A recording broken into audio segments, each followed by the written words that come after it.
안톤의 실명이라고 불리는 질병이 있습니다. 이 질병은 오스트리아의 신경학자인 안톤이라는 사람의 이름을 따서 붙인 것입니다.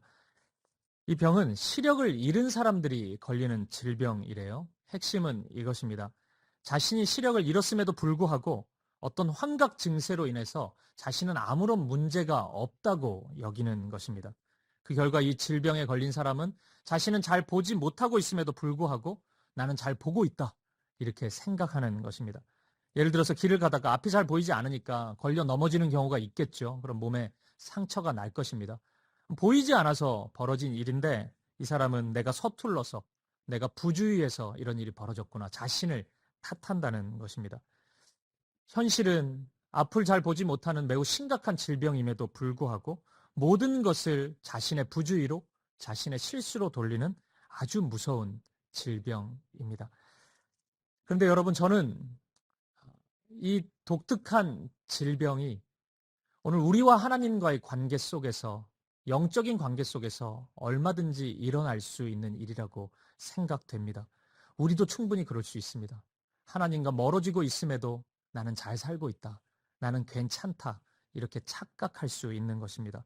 오늘 이 말씀을 통해서 혹시 나 자신이, 우리가, 우리 가정이, 우리 사귐의 교회가 영적인 안톤의 실명 상태에 빠져 있는 것은 아닌지 한번 점검해 볼 수 있었으면 좋겠습니다. 오늘 본문은 누가 보더라도 영적으로 안톤의 실명 상태에 빠져 있는 한 교회를 소개합니다. 그 교회의 이름은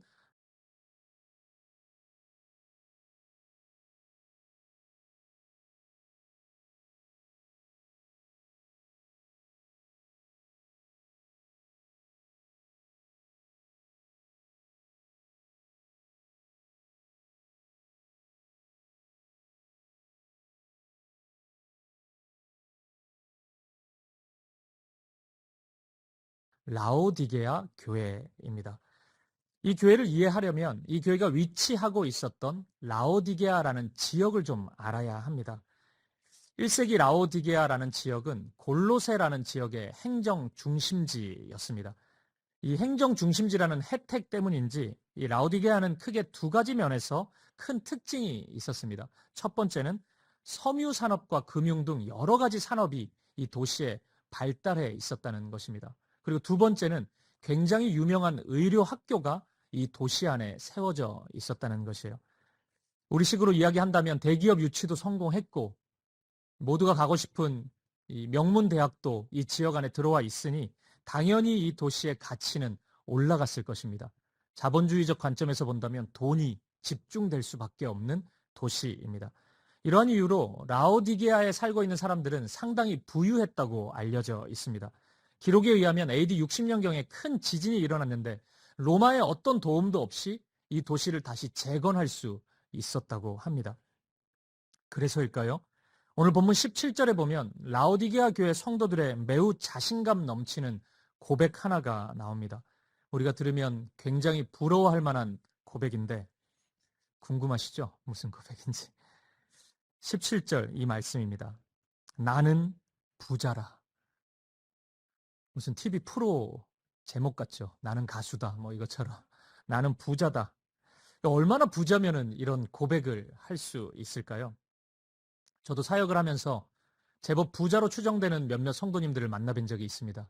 그런데 그 누구도 나는 부자입니다, 이렇게 살짝 저에게 와가지고 목사님 저 엄청 부자예요, 뭐 이렇게 얘기하시는 분은 한 번도 못 봤습니다. 그러니까 얼마나 부자면 나는 부자다 이렇게 본인 입으로 얘기할 수 있을까요?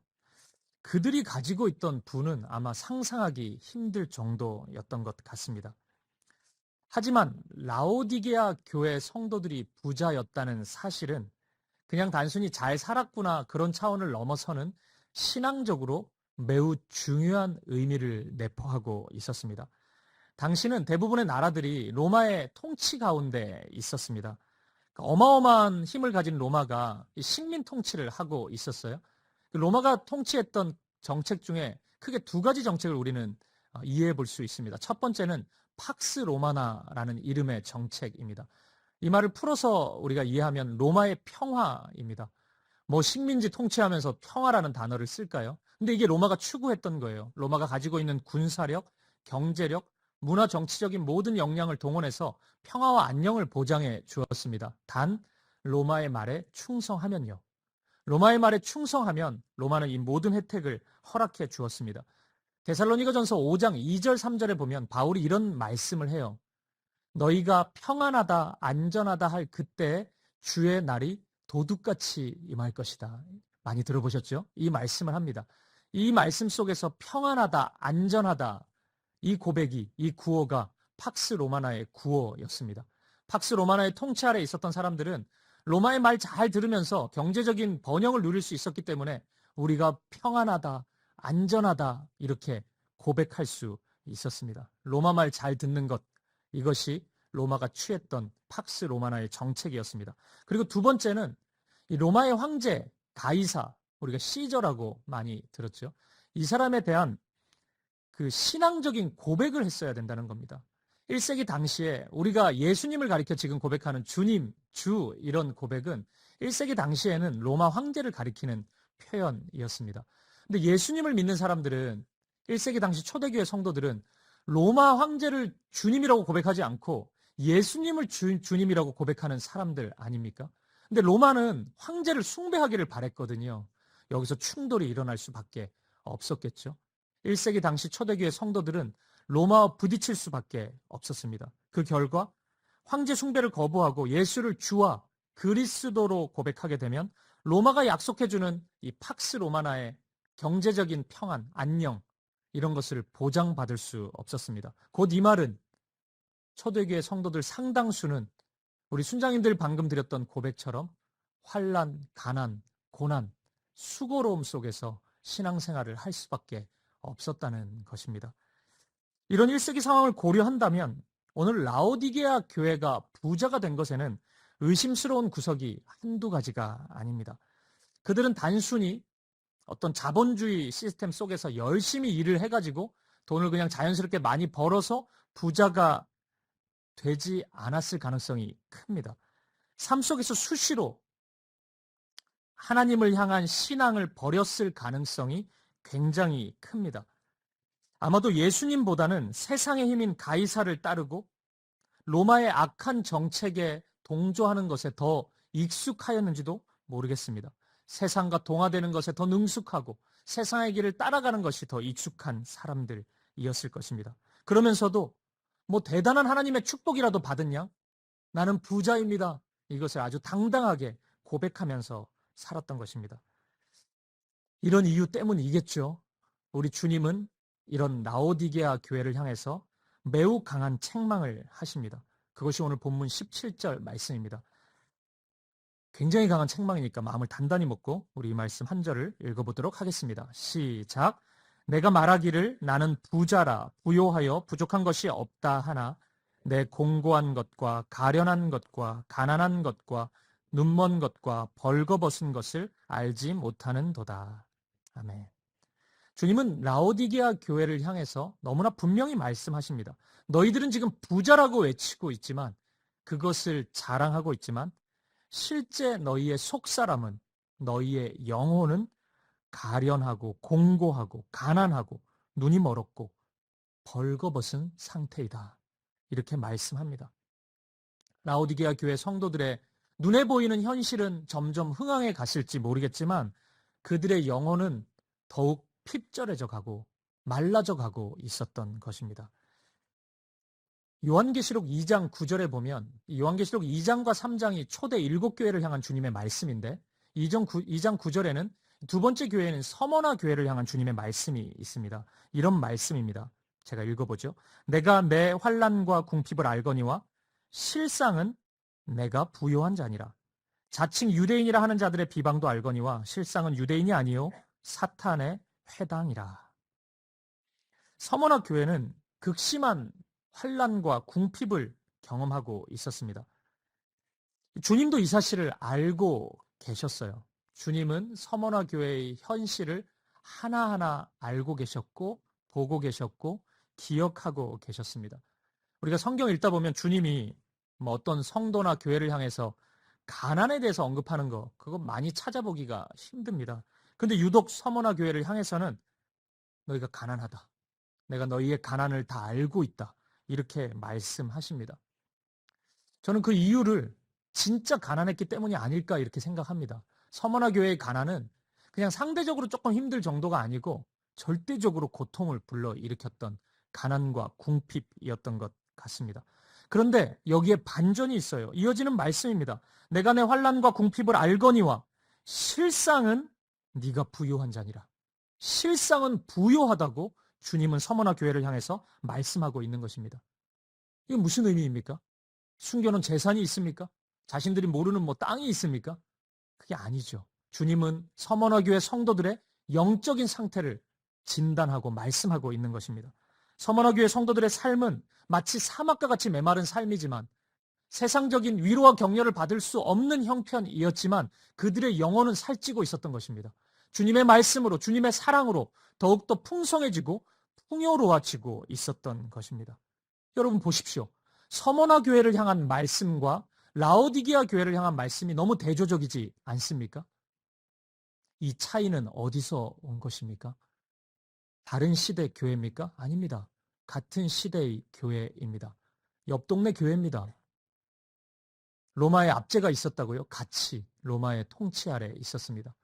같은 어려움, 같은 시대, 같은 지역, 함께 있는 교회였는데 왜 어느 교회는 부자고 어느 교회는 가난한 삶을 살고 있었습니까? 그들의 신앙의 차이 때문입니다. 서머나 교회는 세상에 무릎 꿇지 않고 오직 믿음으로 걸어가는 교회였습니다. 그로 인해서 핍박이 있었고 경제적인 압박을 경험했고 가난을 경험할 수밖에 없었습니다. 하지만 라오디게아 교회는 수시로 세상과 동화되었습니다. 세상의 길을 따라갔습니다. 그 결과 부유한 교회였습니다. 하지만 실상은 공고하고 궁핍하고 가난한 상태에 메말라가 있었던 것입니다. 요한일서 2장 15절에서 사도 요한은 이렇게 말씀하죠. 이 세상이나 세상에 있는 것들을 사랑하지 말라. 누구든지 세상을 사랑하면 아버지의 사랑이 그 안에 있지 아니하니. 이 말씀을 라오디게아 교회에 그대로 적용해 본다면 라오디게아 교회는 세상을 사랑하는 마음이 굉장히 컸을 것입니다. 그리고 세상을 사랑하는 그 마음만큼 비례해서 하나님을 향한 사랑, 하나님의 은혜는 점점 멀어져 갔을 것입니다. 주님은 이러한 라오디게아 교회의 마음의 상태를 라오디게아 사람들이라면 너무도 선명하게 알 수 있는 어떤 그림으로, 비유로 말씀해 주십니다. 오늘 본문의 15절, 16절 말씀입니다. 이 말씀 같이 한번 읽어보도록 하겠습니다. 시작. 내가 내 행위를 아노니 내가 차지도 아니하고 뜨겁지도 아니하도다. 내가 차든지 뜨겁든지 하기를 원하노라. 내가 이같이 미지근하여 뜨겁지도 아니하고 차지도 아니하니 내 입에서 너를 토하여 버리리라. 아멘. 굉장히 유명한 말씀이죠. 근데 이 말씀은 라오디게아 지역의 사람들이 마셨던 물과 굉장히 깊은 관련이 있는 말씀입니다. 라오디게아 도시의 유일한 아킬레스건이 하나 있는데 그것은 물 공급이었습니다. 라오디게아라는 도시는 늘 물이 부족했기 때문에 이 도시에서 남쪽으로 6마일 정도 떨어진 데니질리라는 도시에서 이 수도관을 연결해서 물을 공급받았다고 합니다.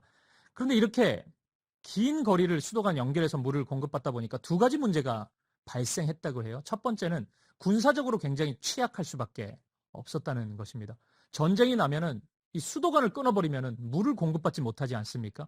그러니까 이 라오디게아 도시는 그 전쟁에서 군사적인 면에서 굉장히 취약한 부분이 있었습니다. 그리고 두 번째는 너무 긴 거리를 연결해서 물이 오다 보니까 물이 굉장히 미지근했다 그래요. 당시 사람들이 그 물을 바로 마시면 미지근하기도 하고 너무 속이 메스꺼려서 토할 수밖에 없었다고 합니다. 그걸 바로 마실 수 있는 사람들이 거의 없었다고 해요. 그래서겠죠. 이 라오디게아 도시의 사람들이 즐겨 마셨던 물이 두 가지가 있었다고 합니다. 첫 번째는 골로새 지역에서 솟아났던 굉장히 신선한 물이 있었다고 해요. 그 물을 사서 마셨다고 합니다. 그 물의 특징은 굉장히 차가운데 있었습니다. 그리고 또 하나의 물이 있는데 히에라폴리스라는 도시에서 약용으로 사용되었던 물을 사서 마셨다고 합니다. 이 물은 굉장히 건강한 물이었는데 그 특징이 매우 뜨거웠다고 합니다.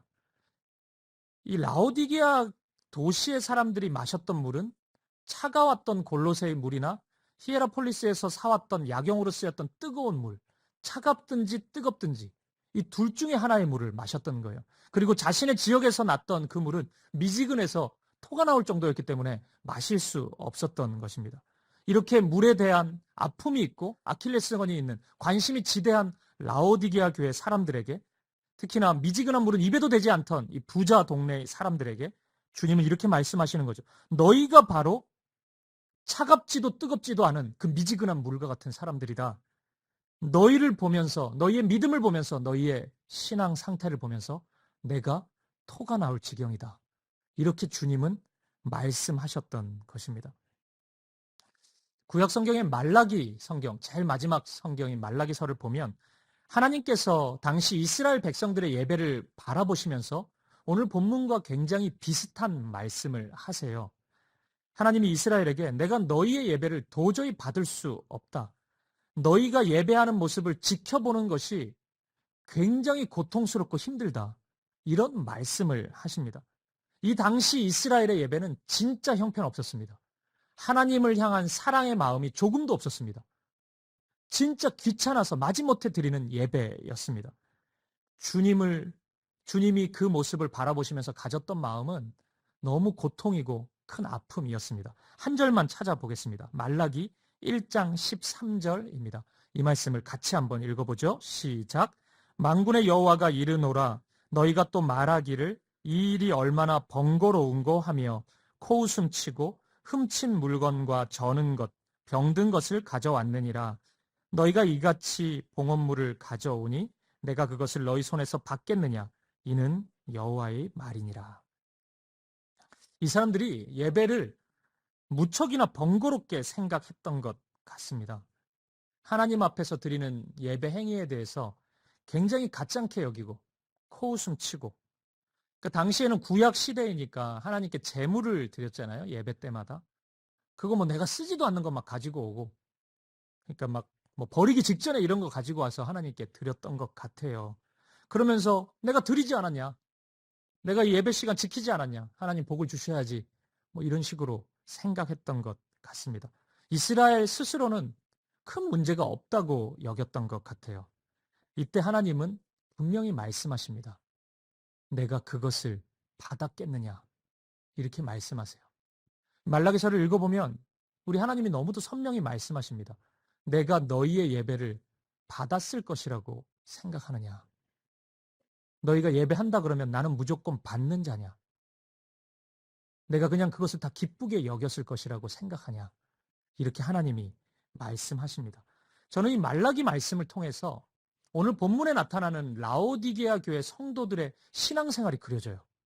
예배 생활이 어땠는지를 충분히 상상해 볼 수 있었습니다. 오늘 본문에 그런 모습이 그려져 있지 않지만 비슷한 말씀을 하고 있는 구약의 말라기서를 통해서 충분히 그려볼 수 있었습니다. 라오디게아 교회 성도들도 예배를 진짜 귀찮게 여겼을 것입니다. 말씀 듣는 것도 귀찮고 하나님 앞에 헌신하고 결단하고 이런 거 굉장히 하찮게 여겼을 것입니다. 최고의 마음, 최고의 것을 하나님께 드리겠다는 그런 열심, 열정은 조금도 없었을 것입니다. 불필요한 물건, 남는 시간, 그것조차 드리는 것도 매우 아까워했을 것입니다. 그것도 억지로 하기 싫은 티 팍팍 내면서 예배를 드리고 있는 라오디게아 교회 성도들의 모습을 우리는 충분히 상상해 볼 수 있습니다. 그런 모습을 보며 우리 예수님은 본문 15절처럼 말씀하십니다. 내가 너의 행위를 아노니. 우리 주님은 라오디게아 교회 성도들의 마음, 그들의 행동 하나하나를 다 지켜보고 계셨습니다. 그들의 마음이 어떠한지, 그들의 중심이 무엇을 향해 있는지 우리 주님은 다 알고 계셨습니다. 사람들은 속을지 몰라도 옆에 있는 사람들은, 옆에 있는 교회 사람들은 라오디게아 교회 성도들을 칭찬했을지 몰라도 우리 주님은 이들의 마음과 행위를 다 알고 계셨던 것입니다. 바로 이 지점에 잠깐 서서 저와 여러분, 우리의 마음과 우리의 삶을 돌아볼 수 있었으면 좋겠습니다. 오늘 저와 여러분은 라오디게아 교회 성도들의 마음, 모습과 다릅니까? 아니면 오늘 라오디게아 교회 성도들의 모습과 똑같습니까? 오늘 우리의 영혼은 하나님의 은혜와 말씀으로 충만합니까? 아니면 라오디게아 교회 성도들처럼 눈에 보이는 것들은 점점 왕성해지는데 속사람은 말라가고 핍절해 가고 있지는 않습니까? 오늘 우리의 예배는 어떻습니까? 우리의 예배는 뜨겁습니까? 아니면 마시지 못할 물처럼 미지근한 상태로 예배 가운데 나오고 있으십니까? 만약 이 모든 질문에 대한 대답이 모두 다 후자라면 오늘 라오디게아 교회를 향한 주님의 말씀은 1세기 당시 특정 한 교회를 향한 주님의 말씀이 아니고 오늘 저와 여러분을 향한 주님의 말씀임을 믿습니다. 오늘 우리가 라오디게아 교회일 수 있습니다. 오늘 나의 삶이 라오디게아 교회 성도들의 삶일 수 있습니다. 사랑하는 여러분, 그러면 우리 어떻게 해야 할까요? 오늘 본문 안에는 이 교회 성도들을 향한 주님의 매우 선명하고 분명한 말씀이 나와 있습니다. 오늘 본문의 18절, 19절 말씀입니다. 같이 한번 읽어보도록 하겠습니다. 시작. 내가 너를 권하노니 내게서 불로 연단한 금을 사서 흰 옷을 사서 입어 벌거벗은 수치를 보이지 않게 하고 안약을 사서 눈에 발라보게 하라. 무릇 내가 사랑하는 자를 책망하여 징계하노니 그러므로 내가 열심을 내라 회개하라. 아멘. 이 두 구절을 해석하기 전에 잠시 저의 마음을 좀 나누고 싶습니다. 사실 저는 오늘 이 주일 설교를 준비하면서 한 주 내내 무거운 마음을 가지고 있었습니다. 왜냐하면 이 말씀 속 라오디게아 교회 성도들의 모습이 저의 모습처럼 보여졌기 때문입니다. 사실 이전까지 제가 요한계시록 성경을 읽을 때는 수도 없이 성경을 읽었었는데 2장, 3장 이 초대교회에 대한 말씀이 나올 때 특히나 이 라오디게아 교회에 대한 주님의 말씀이 나올 때는 그냥 좀 거리를 두고 읽었던 것 같습니다. 야, 초대교회 이런 교회도 다 있네. 어쩜 이렇게 칭찬 한번 듣지 못하고 책망만 듣나? 이게 다른 교회들 보면은 칭찬도 한두 가지 있거든요. 근데 이 교회는 칭찬이 없어요. 책망밖에 없습니다. 진짜 형편없는 교회구나. 이런 교회가 1세기에 있었다니. 나는 이런 사람 되지 말아야지. 그냥 이 정도로 약간의 거리감을 두고 이 말씀을 읽었던 것 같아요. 근데 오늘 설교를 준비하면서 이 말씀을 묵상할 때는 이게 꼭 저를 향한 말씀 같았어요. 그리고 어쩌면 우리 사김의 교회를 향한 주님의 말씀일 수 있다는 생각에 어떤 좀 섬뜩한 그런 느낌까지 들었습니다. 말씀을 준비하면서 저의 삶이 이렇게 막 떠오르기 시작하는 거예요. 하나님 앞에서의 예배가 마음을 다하지 않았던 예배, 형식적이었던 것, 말씀 앞에 설 때도 습관적으로 했던 것, 내가 이 예배를 과연 내 인생의 마지막 예배라고 생각하면서 드렸는가? 나는 매 예배를 그렇게 마음과 뜻과 정성을 다해서 예배 시작 때마다 그렇게 외쳤는데 나는 진짜 내 생명 다해서 예배를 드렸는가? 내가 말씀을 이 세상의 유일한 한 가지 따라야 될 길과 진리로 생각하고 그렇게 따라갔는가? 이런 질문 앞에 섰을 때 굉장히 큰 부끄러움이 저에게 다가왔습니다. 오늘 본문에 있는 내가 너의 행위를 다 안다. 이 주님이 말씀하시지 않습니까? 내가 너의 마음과 모든 삶을 다 안다. 이 말씀이 굉장히 하나님이 무섭게 느껴지기도 하고 좀 두려운 마음도 들었습니다. 하나님 앞에서 제 자신이 어쩌면 좀 쓸모없는 존재일 수 있겠구나. 이런 우울한 감정도 굉장히 크게 다가왔습니다. 그래서 이제 오늘 본문의 18절, 19절을 읽는 게 굉장히 힘들었어요. 무겁게 다가왔습니다. 제 정서가 굉장히 다운되는 것을 느꼈어요. 그리고 또 걱정도 좀 됐습니다. 이 말씀을 나눌 때 우리 성도들의 감정도 그럴 수 있겠구나. 이 무서운 책망 앞에, 이 무서운 하나님의 징계의 말씀 앞에 우리가 두려움 가운데 있을 수 있겠구나. 오히려 하나님과 거리가 더 느껴지면 어떡하지? 이런 생각도, 걱정도 많이 들었습니다. 그러면서 이 본문의 말씀을 읽고 또 읽고 또 읽고 하면서 한 표현, 주님의 말씀이 제 눈에 들어왔습니다. 그것은 오늘 본문의 19절 말씀입니다. 우리 다시 한번 19절을 보세요. 물은 내가 사랑하는 자를 책망하여 징계하노니 그러므로 내가 열심을 내라 회개하라. 저의 눈에 강하게 들어온 표현이 이 구절의 첫 표현입니다. 무릇 내가 사랑하는 자. 무릇 내가 사랑하는 자. 우리 주님은 라오디게아 교회를 사랑하셨습니다. 오늘 이 무서운 책망이 있는 이유는 라오디게아 교회를 너무 사랑하시기 때문입니다.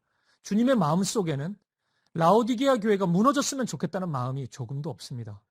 라오디게아 교회가 소멸되기를 바라고 이 교회 성도들이 나 안 믿었으면 좋겠고 뭐 이래가지고 하나님께 영광도 되지도 않는데 뭐 하려고 여기를 와.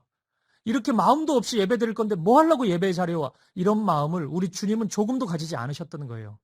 그들의 마음이 하나님께 돌이켰으면 좋겠고 주님 당신이 라오디게아 교회를 사랑하는 만큼 라오디게아 교회도 주님을 사랑했으면 좋겠다는 그 열렬한 마음, 그것이 주님의 마음이었고 라오디게아 교회를 바라보는 주님의 열정이었던 것입니다. 그러고 나서 오늘 본문 18절, 19절을 보니까 이게 뉘앙스가 좀 다르게 읽히는 거예요. 이 말씀이 책망이나 징계의 말씀, 경고의 말씀이 아니라 마치 우리 귓가에 대고 이야기하는 주님의 사랑의 속삭임처럼 들리기 시작했습니다. 주님이 너무 사랑하시기 때문에 주님의 그 열정, 열심을 가지고 이 말씀을 라오디게아 교회 성도들에게 그리고 우리에게 전해주고 있는 것입니다. 다시 18절, 19절을 보십시오. 18절 말씀에 있는 주님에게서 불로 연단한 금을 사서 부요하게 하라. 이 말씀, 그리고 이어지는 흰옷을 사서 입으라. 이 말씀은 모두 정결함과 거룩함을 상징하는 표현들입니다. 불로 연단한 금. 우리가 구약의 욥기 말씀을 보면은 내가 주님 앞에서 정금과 같이 되겠다 뭐 이런 고백 기억하시죠? 그러니까 믿음으로, 오직 믿음으로 하나님을 향한 믿음과 신뢰로 정금같이 연단된 순결한 사람이 되기를 바란다는 주님의 마음이 담겨 있는 것입니다. 흰옷을 입은 자가 되기를 바라는 거예요. 조금의 때도 없이 세상의 죄와 어두움의 흔적이 하나도 없이 거룩한 하나님의 자녀로 라오디게아 교회 성도들이 서기를 바란다는 그 주님의 열정, 열망이 담겨져 있는 것입니다. 우리가 사랑하는 배우자가 있고 사랑하는 연인이 있을 때 또는 우리 사랑하는 자녀들이 있을 때 그 사랑하는 대상이 방탕하게 살았으면 좋겠다 생각하는 사람이 있습니까? 방탕하게 살아도 된다 이렇게 인정해주는 분들이 있습니까? 아무도 그러지 못할 것입니다. 내가 사랑하는 만큼 순결하고 거룩한 사람이 되기를 바랄 것입니다. 내 아내가, 내 남편이, 내 사랑하는 연인이, 우리의 자녀들이 그런 인생을 살기를 다 기대하고 바라실 것입니다. 우리 하나님의 마음이 그렇습니다. 라오디게아 교회 성도들을 향한 주님의 마음이 그래요. 거룩해지기를 바라고 순결해지기를 바라고 하나님의 백성답게 흰옷 입은 주의 순결한 백성으로 서기를 바랐던 것입니다. 그 열망을 가지고 주님이 말씀하고 있는 것입니다. 안약을 사서 눈에 발라보게 하라. 이 표현도 이 말씀도 마찬가지입니다. 영적인 분별력을 다 상실해 버렸어요. 라오디게아 교회 성도들은 자신들이 걸어가는 길이 그 끝자락이 어디인지를 알지 못합니다. 죽음의 길이었습니다. 그 길을 계속 걸어가면 하나님의 사랑은 점점 메말라져 갈 수밖에 없었습니다. 그런데 정작 당사자인 라오디게아 교회 성도들은 모르고 있었던 거예요. 주님의 안타까움이 느껴지지 않습니까? 영적인 분별력을 가지고 하나님의 말씀으로 그리스도의 복음으로 그 길을 돌이켜서 진리의 길로 복음의 길로 십자가의 길로 나아가기를 주님은 간절히 바라고 있는 것입니다. 돌이키기를 바라는 것입니다. 사랑하는 여러분, 오늘 이 주님의 라오디게아 교회를 향한 이 사랑의 열정이 저와 여러분을 향한 주님의 열정인 것을 믿습니다. 주님 또한 우리를 향해 바라보시는 주님의 마음 또한 동일할 것입니다. 이 시간 주님의 간절한 사랑의 호소에 정당하게 반응할 수 있기를 바랍니다. 우리가 순결한 믿음을 가지고 정금과 같은 그런 하나님의 자녀들이 되기를 바랍니다. 우리가 흰옷 입은 순결한 주님의 자녀가 되어서 세상과 구별된 거룩한 삶을 살 수 있기를 바랍니다. 우리 모두가 세상 사람들처럼 눈에 보이는 것만을 추구하는 것이 아니라 영적인 세계를 바라보고 진짜 영원한 것을 붙잡고 진리와 믿음의 길을 걸어갈 수 있기를 간절히 소망합니다. 말씀을 마무리하겠습니다. 오늘 본문 20절 말씀을 보면 주님께서 라오디게아 교회 성도들을 향한 아주 선명한 그림 하나를 보여주십니다. 우리 함께 20절 말씀을 읽어보죠. 시작. 볼지어다 내가 문 밖에 서서 두드리노니 누구든지 내 음성을 듣고 문을 열면 내가 그에게로 들어가 그와 더불어 먹고 그는 나와 더불어 먹으리라. 아멘. 주님이 우리의 마음 문, 우리의 삶의 문 밖에 서서 두드리고 계시는 모습입니다. 주님은 무엇을 원하셔서 자꾸 노크하고 계실까요? 우리의 문을 두드리고 계실까요? 주님이 원하시는 것은 우리가 문을 열고 주님과 함께, 주님과 더불어 먹고 마시는 것입니다. 그럼 뭐 먹어요? 만두 먹습니까? 빵 먹습니까? 아닙니다. 말씀을 먹는 것입니다. 요한계시록 10장 9절 10절에 보면은 하늘의 천사가 요한에게 두루마리 책, 하나님의 말씀을 주면서 이것을 먹으라고 이야기합니다. 보통은 읽으라 그래야지 자연스러운데 먹으라 그래요. 그것은 아마 단순히 기계적으로 읽는 것을 넘어서 말씀과 하나가 되는 표현일 것입니다. 그런 그림일 것입니다. 요한이 그 말씀을 먹습니다. 근데 그 말씀이 어느 순간에는 쓰기도 하고 어느 순간에는 꿀처럼 달기도 했다고 고백합니다. 그럴 수밖에 없겠죠. 주님의 말씀은 때때로 나에게 책망으로 다가오기 때문에 쓸 수도 있습니다. 하지만 계속 먹으면 꿀보다 달습니다. 왜냐하면 나를 위한 말씀, 나를 사랑하시는 우리 주님의 말씀이기 때문입니다. 오늘 함께 더불어 함께 먹고 마시자 이 말씀은 말씀을 함께 먹자는 주님의 사랑의 호소인 것입니다. 사랑하는 여러분, 말씀을 가까이 하십시오. 하나님의 말씀을 가까이 하십시오. 말씀의 불로 연단한 금을 사서 여러분 부욕해 되는 은혜를 경험하십시오. 말씀의 옷을 입으십시오. 세상의 옷을, 이 세상 사람들이 추구하는 모든 옷을 벗어버리고 말씀의 옷, 의의 옷을 입어보십시오. 우리가 정결한 삶, 주님이 원하시는 기쁨의 삶을 살아갈 수 있을 것입니다. 말씀의 안약을 사서 눈과 마음에 발라보십시오. 세상 사람들이 보지 못하는 영원한 것이 보이기 시작할 것입니다. 오늘 예배 가운데 여러분들 모두에게 강하게 도전하고 싶습니다. 말씀드린 것처럼 우리 11월 1일부터 21일 동안 요한복음과 함께하는 21일의 사김을 진행하려고 합니다. 작정해 보십시오. 21일, 실제로는 좀 더 됩니다. 한 달 정도의 시간을 진짜 작정해서 말씀과 함께 걸어가 보십시오. 우리가 함께 모이면 너무 좋겠죠. 우리가 새벽마다 이 자리에 모여가지고 요한복음 말씀을 함께 나누고 함께 기도하고 또 말씀을 함께 읽고 그러면 좋겠지만 우리가 장소를 빌릴 수가 없습니다. 대여가 힘듭니다, 새벽에. 근데 여러분, 우리가 장소가 없지 믿음이 없습니까? 우리가 장소는 없어요. 장소가 없지 하나님을 향한 사랑이 없고 그분을 향한 열정이 우리가 없습니까?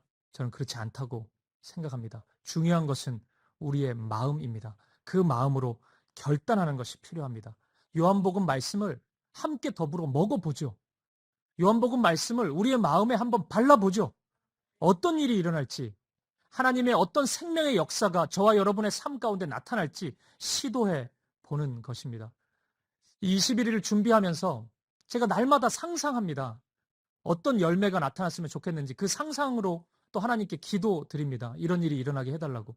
많은 성도님들의 삶의 자리에서 끊기 힘들었던 죄와 어두움을 끊어내는 상상을 합니다. 어떤 설교의 강력한 도전을 넘어서서 내가 직접 말씀 안으로 들어가서 성경을 통해서 주님의 말씀을 듣고 내가 실제 쓰면서 나만의 요한복음 성경을 만들어 보면서 그 생명, 나의 의지를 뛰어넘는 주님이 일하시는 역사를 경험하는 것을 상상합니다. 저와 여러분의 삶에 그 변화가 있을 것입니다. 한 주 한 주 지나서 여러분들이 저를 찾아오게 될 겁니다. 놀라운 변화가 일어났다고, 어떻게 이런 능력이 나타나는지 모르겠다고 고백하게 될 겁니다. 될 겁니다, 여러분. 날마다 꿈꿉니다. 그런 일이 우리 가운데 반드시 일어날 것입니다. 오늘 본문 19절에 보면 이 마지막 부분에 잘 보십시오. 네가 열심을 내라. 저는 이 권면이 우리를 향한, 우리 21일을 앞두고 있는 우리를 향한 말씀 같아요. 꼭 열심을 내라. 한번 내보시죠. 여러분, 우리가 하나님께 모든 걸 다 맡겼다고 하면서 어떤 의지도 사용하지 않고 그냥 눈이 떠지면 하고, 그냥 그런 마음이 들면 하고, 그런 마음은 쉽게 들지 않습니다. 이 세상은 하나님 나라가 아니기 때문에 하나님 말씀에 가까이 하기 위한 어떤 격려나 동기부여가 이 세상 가운데 일어나지 않아요. 오직 교회에서, 예배 가운데 그 격려가 일어나는 것입니다. 오늘 도전하십시오. 이 열심을 내라는 말씀을 마음에 새기고 결단해 보십시오. 말씀 안으로 나아가 보십시오. 오늘 본문 제일 마지막 절 22절 말씀을 보세요. 귀 있는 자는 성령이 교회들에게 하시는 말씀을 들을지어다. 우리 다 귀 있습니다. 들어야죠. 성령이 오늘 우리 사김의 교회에 하시는 말씀이 있습니다. 저는 분명히 확신해요. 더불어 함께, 주님 당신과 더불어 함께 요한복음을 먹자. 같이 먹고 마셔보자. 요한복음 말씀 안에 이 복음의 생명을 전하기 원한다는 요한의 마음이 담겨져 있거든요. 그것을 우리에게 전해주기 원하는 하나님의 뜻이 있다고 믿습니다. 사랑하는 여러분, 하나님의 말씀을 통해서 회복을 경험하시는 여러분 되시기를, 그리고 하나님의 말씀 안에서 그리스도의 생명을 풍성히 경험할 수 있는 저와 여러분의 삶 되시기를 주님의 이름으로 간절히 축복드립니다.